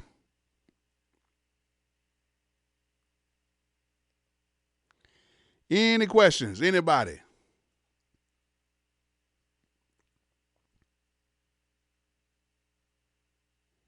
I'm going to sit up here for a little bit so y'all can type it out.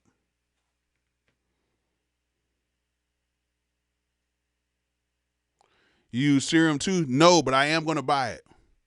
I've been using the other one, the free one. I did them a while back.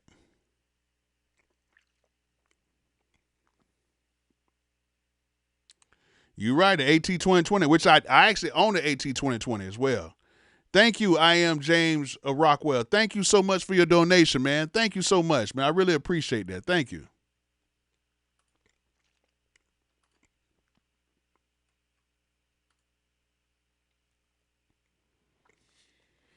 Yeah, I still use it, but I use it with the software mostly now. Favorite bus compressor? I would have to say the Shadow Hills compressor, the Shadow Hills mastering compressor.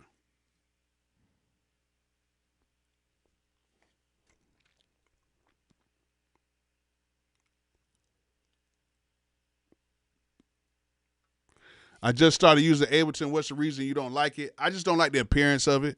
It looks backwards to me. And it seems like it could be a little more intuitive. A lot of people, they swear by it, but I think it could be a little bit more intuitive because like how Studio One is, you can set macros for everything. It's a very fluent program. But that's it. I just be trolling sometimes, but it's just not my cup of tea. That's all it is. Because I used to work on Ableton when it was on PC. You know what I'm saying? Well, of course it's on PC, but when it used to come bundled up with other software, you know what I'm saying? So I used to use that back then before they even had the MIDI tracks. Like this is before they even had the containers around the MIDI, when everything was clip editing, when they was doing like clip launching in it. I used to have it for a very long time. Have you tried a new Focusrite Blue interface? No, I haven't tried it out yet, but I am going to try to get my hands on it real soon. 901 baby Bolo sound kit. I'm trying to work on that right now. Trying to work on it. Key, what do you think about the Focusrite? Yeah, it seems pretty straight, but I haven't used it yet, so I don't know. Reaper game. Ableton looks like it's 1989. That's crazy. That's crazy right there. 1989? Wow. I didn't know it was like that. But yeah, man, I'm going to go ahead and get me some sleep. I might come on here and do like a cook up or something like that, maybe tomorrow or something if I have some time. But I appreciate y'all for rocking with me. I'm gonna try to start doing these lives again. You know what I'm saying? And start having some more conversations with you guys. And if you guys want to be a part of this Bolo congregation, make sure if you guys are watching this, you're not following me, please go ahead and follow me on the channel, subscribe to the channel, and please become a channel member. Starts off at $4 a month. It's just really to support, just to be honest, because a lot of people say, oh, you're doing this, doing that, and it hasn't happened. It's just really just to support your fellow creator. All right. So, if you want to do that, do it. If you don't, it is totally all good. It's free on YouTube. Thank you, Anthony. Goodley? Thank you so much, man. Really appreciate that. But yeah, I'm going to go ahead and get me some sleep. And we'll try to come on here live again. But I thank you guys so much for rocking with me. And y'all stay safe out here. And like I always say, peace out.